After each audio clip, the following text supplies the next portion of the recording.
Hello and welcome to today's Trainer Education webcast, Becoming a Champion of Change, hosted by HRDQ and presented by Melissa Caldwell. Today's webcast will last approximately an hour. Do stay tuned to the conclusion of the broadcast for an exclusive offer. Now, before we begin, up in the right-hand corner, you will see a question and answer button. It may appear as a chat box for you, but in there, you can go ahead and submit any questions you may have throughout the presentation. And then we'll either answer those questions as we receive them during the Q&A session at the end of the presentation or by email after the session. My name is Sarah Montgomery, and I will moderate today's webcast. I'm in business development for HRDQ, a publisher of research-based training solutions that improve the performance of individuals, teams, and organizations. Today's presenter is Melissa Caldwell, an expert in the fields of performance management, change, and transition leadership, motivation, coaching, and communication. She has over 20 years' experience in designing and implementing innovative strategies and processes that measure, develop, and optimize people effectiveness. Her professional career includes high-level positions at Fortune 100 and large international companies. She received her Bachelor of Science degree in Management from Purdue University, and she also graduated from the Ashridge Management College, an advanced management program in the United Kingdom. We are very pleased to have Melissa here today to talk about change leadership. Welcome, and thank you for joining us today, Melissa. Thank you, Sarah. I'm very excited to be here today to talk about a topic that, continues to be a hot button for most people, so much so that we are back by popular demand. This is just a topic that everyone wants to talk about and share ideas about, so we're going to get right and get on it. So the first thing I want to test you with to see if you're actually paying attention to is, why did that spider cross the road? Got any ideas on that? Well, to get to his webinar, of course. Okay, that's a little webinar humor because you're sitting there staring at a screen, probably doing other things and listening to a voice you've never heard before, so just wanted to get your attention. Anyway, a couple of logistics for our webinar today. I want to make sure you have something to write with. Even though this is a webinar and not a classroom session, want to make it as interactive as possible. And as Sarah mentioned, through chat, we can capture your questions, your comments, and we'll address those at the end of the session, if not beforehand. Make sure you're free of distractions. And we're also going to be doing some fun polling throughout the session so that you can actually share your opinion as we go. Our agenda for today is multifaceted. First thing we're going to talk about is, what is this case for having leaders of change at all levels of the organization? Why isn't it just a top-down approach anymore? We're also going to talk about the behaviors or dimensions that are needed to really make sure your implementation is successful. We'll action plan for improvement, and again, this is where you're going to get involved. I'm going to give you some questions along the way that you can give some thought to, and then I'll show them again to you at the end of our session so that you can make some notes and things you want to do differently.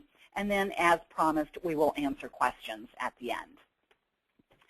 Now, I want you to make this as applicable as possible. So I want you to get a mindset. Think about a change that you're currently involved in, or maybe one that is pending, that's coming up. And this may be one that you're in charge of, or one that is affecting you, you're watching, whatever it is. I just want you to have a real change in mind. And jot it down in front of you so it's on the forefront of your mind as we go through today. That'll make it much more real for you. So what is this about leading change at all levels? Why do we have to worry about that? Well, if you think about it, the world is very different than it was 20 years ago. For the first time ever, we have 4 generations in the workplace, and you've heard that everywhere. We have different values, different styles, and what is so important about that? Well, if you remember back in probably grade school or middle school, you studied about the agricultural revolution and the industrial revolution and how they changed the world, how they changed how we interacted with each other, important enough that it made the history books. Well, folks, we are living smack dab in the middle of the information revolution right now, and it's not going to settle down anytime soon. It's constant change. It's been that way for at least 20 years and will probably be that way for some time in the future. That's why it's so chaotic right now. As a matter of fact, do you know what my #1 requested topic is for workshops? Influencing people. in particular influencing people that you don't have authority over. So what we're trying to do is change people's attitudes, change their thoughts, change their opinions in order to change their behavior. That's what change management is, and that's why we need change leaders at all levels of the organization. You know, it used to be a long time ago you could have a world of command and control. Somebody at the top said, do this, and everyone just did it without questioning. That doesn't happen anymore, so we really need to engage the power of influencing people, and you need to have skills around making that happen. So HRDQ has done a lot of research and read other research about leading change, and what you're looking at on the screen now is really those behaviors that, if demonstrated, prove that you will have more success in your implementation, getting it to stick. So modeling the change, communicating about the change, involving others, helping others break from the past, and creating a supportive learning environment. Now you look at those, none of them are that hard to understand. They're probably not even that surprising. We've heard this stuff for many, many years, but it still doesn't happen. I think a lot of what we have to do is to just be very intentional about this and be very deliberate about this. So through our session today, we're going to look at each one by one, apply it towards a very real change in your life that you've noted in front of you. And I want you to take some notes, because you might find at the end that you're doing pretty well on one or two of these dimensions or these buckets of change. But there might be one or two that maybe you never thought of, or you're not doing enough of it, and it might be very easy to implement some change in behaviors for a big outcome. All right, so where we're going to start is modeling the change, and then hang on a minute. Right now, you're looking at your polling question. In a moment, your screen is going to turn blue. When it does, you're going to be able to vote which one of these answers is most reflective of you. So when you're talking about modeling the change, here's the question. Before I do something related to a change, I pause, and I think about how my actions might help others make the change. So let's go ahead and launch that poll. You'll see a blue screen here in a moment. See if she goes in and out. There you go. And you can go ahead and start voting. I see people are already starting to vote right away. And we're almost completed there, so I think we can take a look at our results. So do I stop and think before doing something with the change? Well, 27% of you say always. I always stop and think, and that's phenomenal. Even 68% of you saying sometimes, very good. Doesn't really surprise me. You care enough about this topic that you're giving us an hour of your time. But how many other people in the organization are doing that? Let's go ahead and take a look at modeling the change and kind of break it down into more detail. So when you're talking about modeling the change, the first thing we always hear about is walk the talk. You have to walk the talk, senior leaders on down. And that's absolutely the most critical point that's always cited. But it doesn't always happen, does it? So the other thing I want you to think about in modeling the change is opinion leaders, finding your opinion leaders. Now, what do I mean by that? Let me share a story. Early in my career, I was in a staff meeting, wasn't running the meeting. I think it was a meeting on an employee assistant program. We had a representative there from our EAP, and he was just telling us about the program, the benefits, and how it worked. And I was just sitting in the meeting listening to this, you know, telling us what we had to do and the confidentiality and all. When the meeting was over and we were all leaving the meeting room, the leader of the meeting pulled me aside and said, "Are you aware that people look to you to see your reaction before they decide how they're going to react?" I wasn't aware of that. As I said, I was very young and early in my career. But because I tend to be a very outspoken person, whether it's positive or negative on a topic, people do tend to look at me. Now, you might be one of those opinion leaders, but even if you're not, you probably know those opinion leaders. So in modeling the change, you want to make sure you find them and you enlist their help. But of course, there are challenges to that, aren't there? Modeling the change, I love this picture. This little red marble is the first guy that's going across here, and everybody's waiting to see. As a matter of fact, I was reading the University magazine from my son's college this week, and they were talking about an upcoming change, and there was an anonymous quote that said, "Change is good, you go first." Someone has to go first. It's hard to go first. Everybody's watching you. And you know what? You might mess up. You might not know how to do it. It might be uncomfortable. But before you take that first step, I don't think anybody else is going to. So as soon as somebody goes out there and sees it's okay, everyone else will. So the first thing you need to do is recognize it is hard to be first. Second, acknowledge that you don't have all the answers and give yourself a break. Specific things you can do, some tangible approaches, as seen on the screen now, is plan for it. I bet every one of you has some sort of planning system, whether you do it at the end of a day for the following day or the morning when you first come in with your coffee. Think about, besides all those millions of things you have to do on your list, think about the change that's at hand and what opportunities can you take that day to demonstrate it. Plan for it. And then think before you act. Sounds so easy, but it's so hard. You might have to enlist a good friend or a peer to say, you know, give me some feedback. Am I being consistent with what we're asking other people to do? So here's a consideration question for you. And this is, we're going to show this question again at the end for action planning.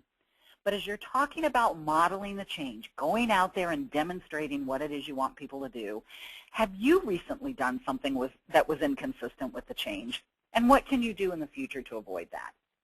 Okay. So the next bucket of behaviors is communicating about the change. So we're going to launch a poll on this one as well. This is one we hear a lot about. Communicate, communicate, communicate.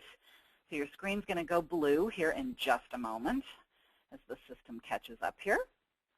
So it's, I try not to communicate anything about the change until I'm sure of what's going to happen. I want some honest answers here, not what you want to do, but what do you really do.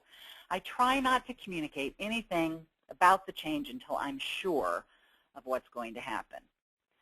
Now a little slower on the voting this time, which means you're really giving some thought to this. Looks like we have most people there, so let's go ahead and take a look at the results. It appears that 78% of you disagree with that, so that you truly are communicating even when you don't know everything about the change. So that's phenomenal. 22% of you are agreeing, so this might be the dimension you want to pay extra attention to and try to do some things differently. So let's take a deeper look into communicating about the change. Again, this is one that gets talked about so much, but so often we don't communicate because we think we're trying to protect people. We're afraid if we can't tell them anything, don't tell them at all. We don't want to get their hopes up, or we don't want to concern them too soon. But really, you know, the quote that's here, many a man would rather you heard his story than grant his request, is so true. People just want to know that they're being heard.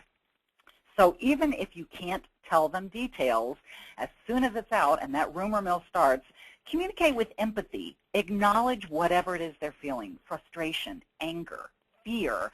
Just acknowledging that you've heard them and acknowledge that emotion with empathy will go a long way when you can't tell all. When you are ready to tell all, obviously you want to be continuous, relevant, accessible, and you want to communicate to all audiences, and that's the one I really want to focus on here.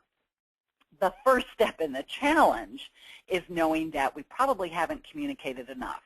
You may feel like you've been repetitive and you've communicated until you're blue in the face.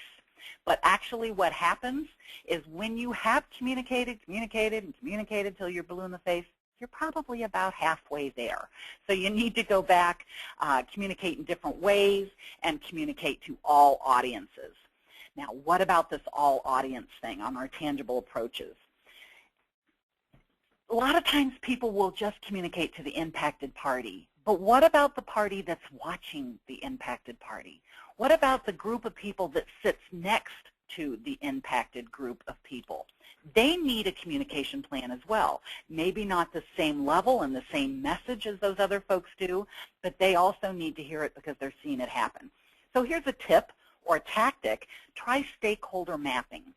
This is a change management technique where you get a group of people in the room that's representative of multiple functions and multiple levels in the organization, and you kind of, at first, you brainstorm all those different groups. You know, this group will be impacted directly. These two will be impacted indirectly. These aren't, but they share the same floor. Just list out those groups. Second step then is to take each group one at a time and ask questions about the change. Kind of put yourself in their shoes. What are they losing? Their perception of what are they losing with this change? What's going to be different? What's not going to be different for them? What might they fear, or what concerns might they have? And how is it we want them to behave? What do we want them to believe with this change? You just map all this out on either flip charts or your iPad or whatever you've got, and your communication message will start to appear, and the avenue will appear in the notes you're taking. So you repeat that for every single group that you're talking about. Here's another tip you want to think about in communicating. You know those much-loved employee opinion surveys? Every company has some form or another of this and does it in some variety. Most often, I could probably even venture to say all the time, in the top 5, certainly the top 2 usually, number 1 improvement desired by employees is increased communication, right? You've heard that before. So what do organizations do? Well, if they want more communication, we'll give them town halls, and we'll put up TVs in the lunchroom, and we'll put out voicemails and emails, and we'll talk at people, tell. Well, one company finally did a study of, what do you mean by improved communication? You know what the employees said? Ask me. Talk with me. Hear my opinion. So leaders, change leaders at all levels of the organization, with or without titles, number 1 way to improve communication is stop telling people things and start asking people things. Your consideration question that will become your action plan question on this particular dimension is, are there parts of the change you're avoiding because you don't know what's going to happen? And how could you find out more? What can you communicate in the presence of the unknown? In other words, how could you position the parts you know? Okay, so the next bucket is involving other people in the change, and the poll question for this is, when talking about a change, I tend to ask a lot of questions. We'll go ahead and launch that. And that's directly tied to what we just talked about with communication. Am I telling people and talking at people, or am I actually asking and getting their input? Oh, I'm loving the answers I'm seeing on this. We've got a little over half. Give you just another couple seconds. Okay, I think most people have voted. Let's go ahead and show those results. When I'm talking about change, I tend to ask a lot of questions. 77% of you agree. That is phenomenal. You guys are the change leaders. Keep doing what you're doing. Make sure those questions are open-ended and not leading questions. 23% of you were honest enough to say that you disagree. You don't ask a lot of questions. You know what? You're not alone. I find that when talking with leaders, informal and formal leaders, questions are not a tool they use often enough. So it's a great way to make change happen. So let's go ahead and look at this one in a little bit more detail, the bucket of involving others in change. This is one that gets talked about a lot, and the word I really want to jump on here is that commitment, not compliance, that middle bullet. Now, a lot of you might work in regulated industries. You might be in healthcare or pharmacy, or maybe regulated functions like finance. In those worlds, compliance is a very good thing. You absolutely have to have compliance. In change, compliance is not a good thing. You want to go for true commitment when you're involving others. So in change world, and when you're trying to really get people to buy into something, you could absolutely have non-compliance. I'm just not going to do it. I remember when electronic scheduling came out, I liked my day timer, I liked carrying that book around, and I just wasn't going to do it. You might get grudging compliance. Oh, fine, I'll do it, but I'm going to do the bare minimum that I have to because I don't like it. And you kind of tell everyone about it. Now, maybe you'll get formal compliance. Fine, I'll do it because it's part of my job, but I don't like it. What you're going for is commitment. When you've only got compliance, they'll only do what they have to do. So if something goes wrong, and something always goes wrong, they're not going to go the extra mile. Commitment says that person can honestly say, I truly believe in this. I understand what's behind it. I'm going to do everything I can to make it happen. That's when you've got change capacity. And isn't that what we're talking about? What can we do to influence a change in behavior, change capacity? So, of course, there are challenges in this. Number one is, time. There's too much time. It's funny because every workshop I do, no matter what the topic is, people always buy in. This is great ideas, love it. And at the end I say, okay, I'm glad you like this. What's going to get in the way of you doing it? Time. We just don't have time for this. Would love to try it, but I can't. Well, you're never going to have more time than you do now. What I challenge you with is that we never have time to do things right up front, but we always have time to go back on the back end and fix it. So challenge you with that. Spend a little bit more time up front, and possibly you'll get that time repaid on the back end. So what do you need to do? Involving others in change. The tangible approach, employ a problem finding, and then problem-solving session. On a large-scale initiative especially. GE is known for something they created called a workout day. Some of you may have done something very similar to this. They would take a number of employees off-site or in a conference center within their facilities and give them up to 3 days, people from all areas of the organization and all levels, to identify issues that might be getting in the way of productivity or acceptance of a change, identify issues, craft a solution, and an implementation plan. In other words, it's like stop the world for a little bit so I can think about this and plan. Great way to get people involved by asking them. As a matter of fact, on smaller scales, the following bullets just talk about that. Consider other ideas. Ask them. Use a suggestion box. If you do that, though, and I strongly suggest you do, make sure that you're following up on those ideas, even if you can't use them. People want to know they're being heard, even if you can't follow through. Nothing's worse than being asked your opinion and then nothing happens with it. Questions. Ask effective questions. So when I say involve them by asking questions, I don't want you to say, well, is everything okay? Are you okay with this change? I want you to ask really deep, thought-provoking questions. What concerns you about this? What ideas do you have to address that? What could go wrong? Now, a lot of people might be afraid of asking that question because they're going to tell you what might go wrong, but wouldn't you want to know about it up front from the people that are closest to it because they're going to have the solutions? So here's a tip that you can use to combine modeling the change, communicating the change, and involving the others.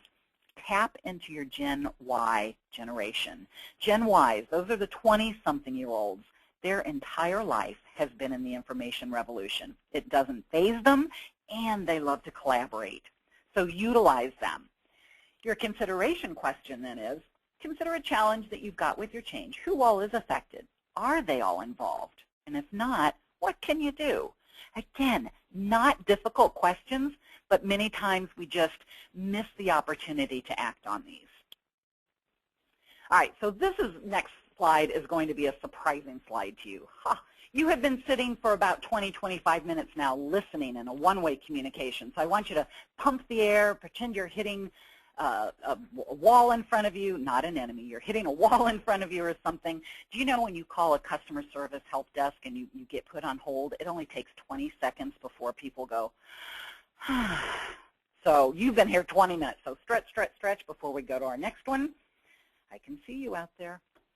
Okay, here we go. Our next dimension, our next bucket of bullets is helping others break from the past, one that is often overmissed or overlooked.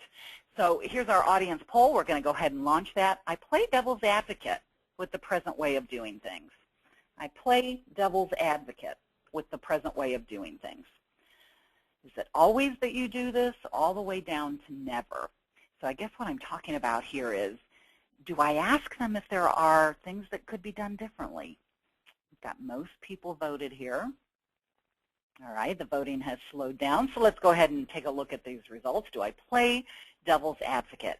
The great majority of you did 64%. I lost my, there we go. 64% of you said, usually I play devil's advocate. That's a lot of people, and that's a lot of missed opportunity. Usually is good, always is even better. 24% rarely. So again, what we're talking about here is, do you help them see the present way in a different light? Do you help them see a different way may not be all bad? You're kind of setting things up by pushing back on the status quo, kind of playing that what-if thing. Okay, so let's look at this one a little deeper then, helping others break from the past. You know, there's an excellent book by the change expert on William Bridges. And he really talks about you have to let go of the old before something new can take on a life of its own. And I love this quote, so I just want to stop long enough to read it. It's not so much we're afraid of the change or so in love with the old ways. It's that place in between we fear.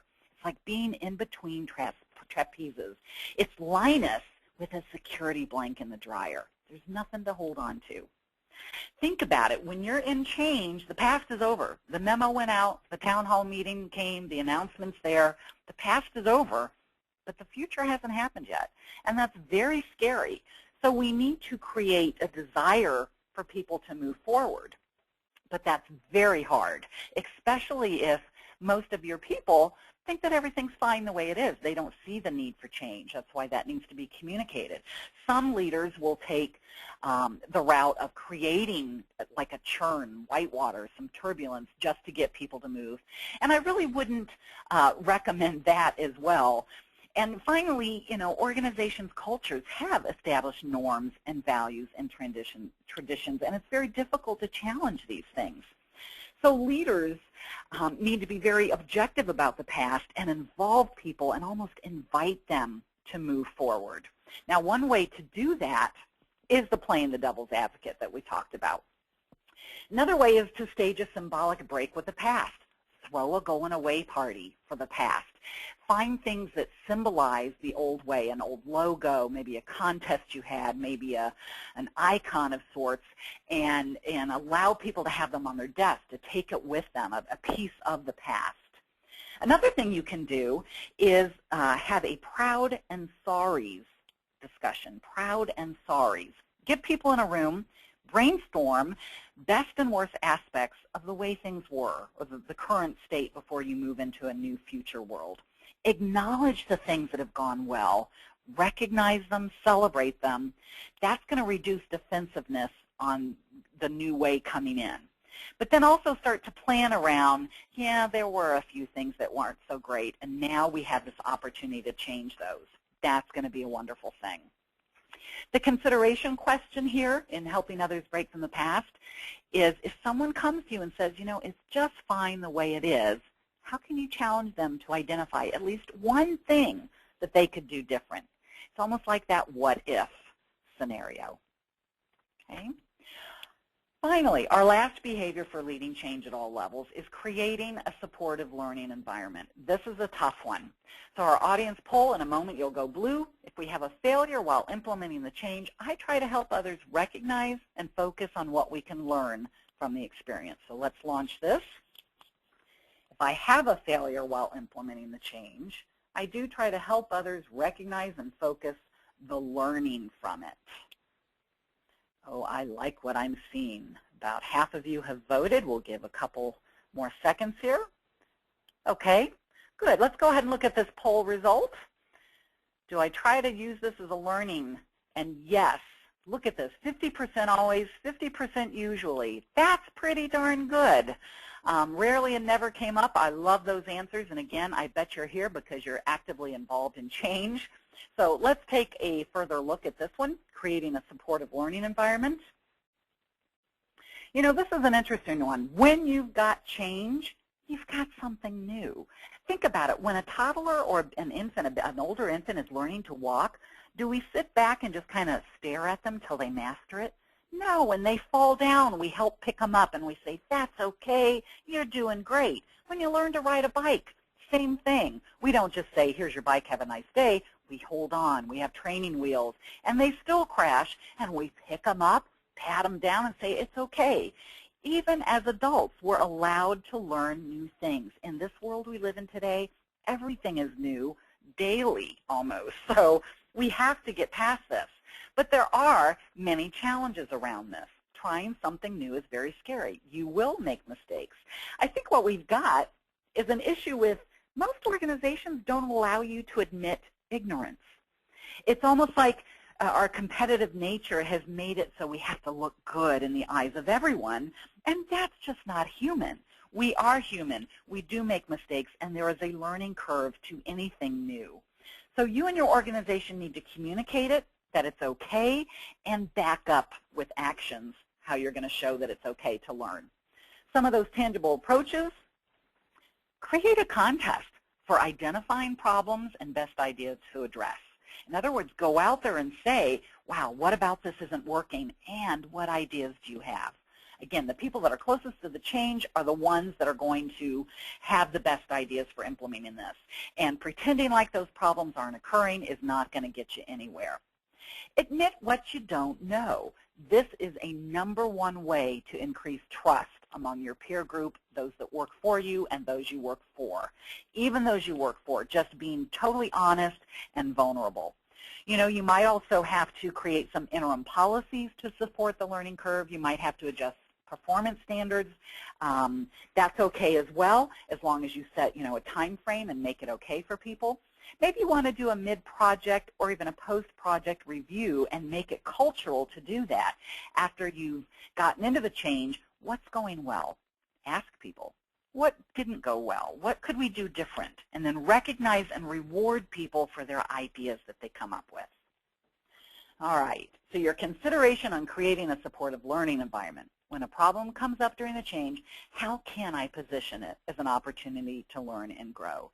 And again, all these questions, you want to think about it not just from you being the person in charge of the change, but someone who's impacted from it. Anyone in the organization can do these things.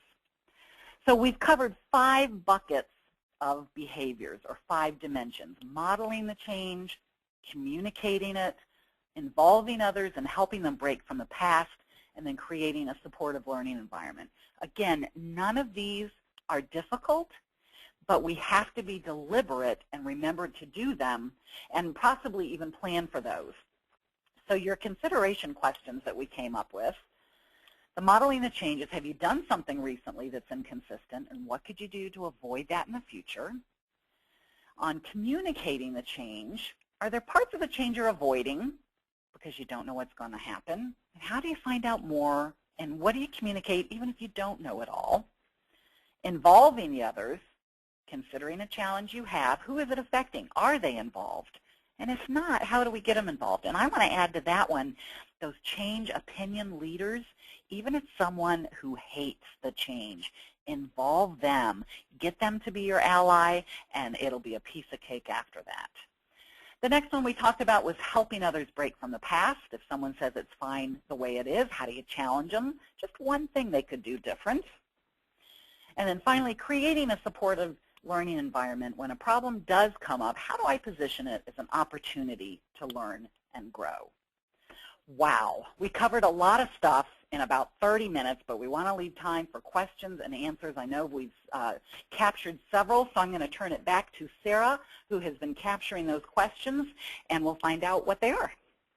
Great. Thanks so much, Melissa. Our first question that has come in is from Danielle.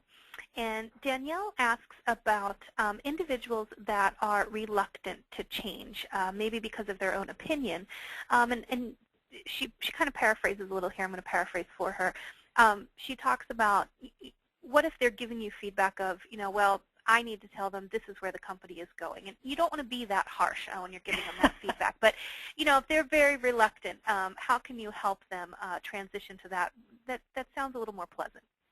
I think you can almost count on people being reluctant, because even change that we do to ourselves because we want to, change is uncomfortable. And, you're going to get all kinds of reactions. And yes, of course, we want to say, just get over it. But of course, you're not going to do that. What I would suggest is approaching them neutrally. Seek this person out, all those individuals that feel that way, and seek to truly understand what it is that they're unhappy about. Is it a concern? Is it a fear? Is it anger? Truly listen to them so they feel heard, and then ask them, well, what would you like to see differently? Listen to that. Now, they might state something that is totally, unacceptable and we can't do it. Finally, I think you say, given this change is going to happen, what would you like to see?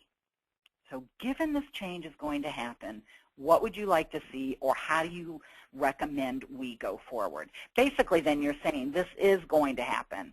So asking them, given that, what do we want to do about it? Good question. Great, thank you. Our next question is from Mike. He'd like some ideas on how do you help others break from the past. Helping others break from the past, yeah. Again, you have to let go of the past before the future can come. Talking to these individuals, finding out exactly what they're clinging to, helping them see it objectively, allowing them to even take a part of that past forward. If there's one component, well, given this is changing, how can we utilize this old way in the future? So maybe to them you can almost package it as a shift in thinking versus a radical change. You're going to hear a commonality in all these answers that you've got to actually talk to these individuals, seek to understand when truly what we do, if we were very honest with ourselves, many times we're just talking at them and trying to convince them by them hearing our voices of what they need to feel, what they need to think, when we need to start from where they are and then start to demystify the change and make it less scary for them. Great. And from Mindy, we have, what do you do when your senior management doesn't walk the talk? Don't you just love it when that happens? And they usually think they are walking the talk. You know what I say to you is you continue to walk the talk anyway, number one. You do it anyway. Don't give up just because your senior management isn't doing it. You walk it anyway. Second thing you need to do, you need to give that person some feedback. Now, most people are going, oh, no way am I going to do that.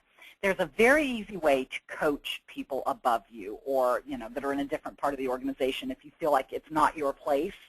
When something happens, let's say you're in a team meeting and you've got a behavior or a change that's been announced and certain behaviors need to follow that change, and you see a senior leader do something totally inconsistent with that. As soon as possible after that, go to that individual and say something like, when we were in our meeting and this was said, yada, yada, yada, it sent a very confusing message. Can we talk about that? Okay, so you're not saying you messed up. You've got to do something different. That is an attack mode. You want to remind them of what was said. When this was said, not you said, but when this was said, here was the impact. It sent a mixed message. It made people confused. It made me confused. And then with the closing statement of, can we talk about that, it's an invitation to invite them into that conversation. And you know what? You really don't even have to say anything, but remain quiet after that and let them tell you where they're coming from. Great, thank you. Now, this one, we're going to have you think off your feet here, but Dwayne is asking for some creative ways for encouraging the embracing of change and the values that come from them. Okay, creative ways for embracing the change. The first thing that popped in my mind because I drew a blank was what you need to be doing whenever that happens is asking the people involved. So creative ways for embracing the change, throw that question out. What's the craziest thing we can do to get on board with this? Using those words, ask people, what's the craziest thing we could do? The workplace gets so serious sometimes. And if you put the question out there, literally, not what's a creative and innovative way, but craziest thing, what's the most off-the-wall way, and start getting people to talk to one another about those ideas, you're going to get some very creative ideas that you would never have come up with on your own. Great. And we have two more questions here that have come in. This one is from Jill. She has a large-scale initiative that's coming up, and so she is asking about communication methods that might work best for a large-scale initiative, change initiative. Sure. Yeah, because large-scale initiatives are usually very long in time frame. You're not going to flip a switch and everything's going to be done. Plus, large-scale normally involves a large number of bodies, that not just individuals, but groups of people that are impacted in different ways. So you want to be very varied and make it two-way. So I think what we're very good at over the last several years is coming up with how to communicate at people and tell people about the change, but you want to incorporate that involvement of them and getting their input. One of the ways to do that is a transition team. Ask for volunteers at all levels of the organization to be part of a peer team that basically is the eyes and the ears of the organization. Have people know who they are. It's kind of like when you go to Walmart and you see those great pins, big pins, ask me.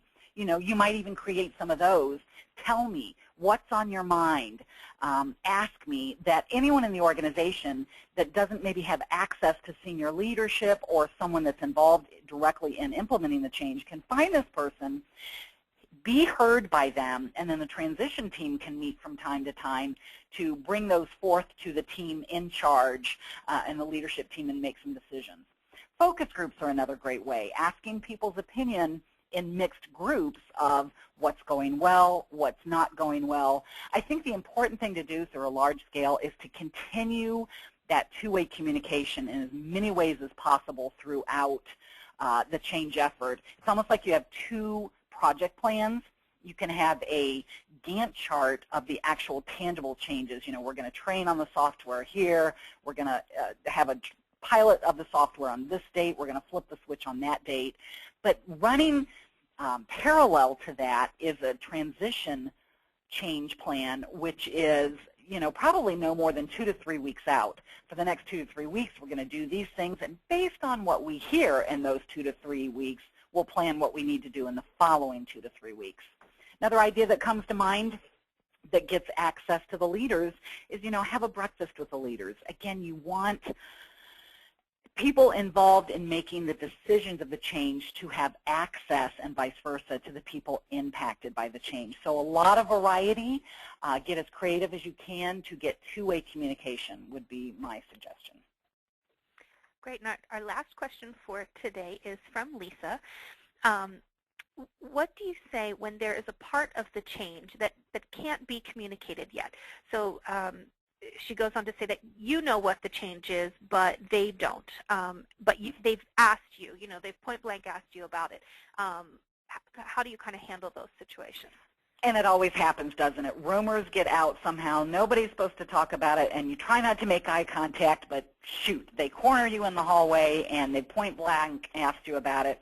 First thing is you need to acknowledge that you've heard them. Empathize whatever emotion you see. Are they frustrated because of it? Are they scared? Are they angry? Acknowledge that I'm hearing you, and I see that this is making you angry.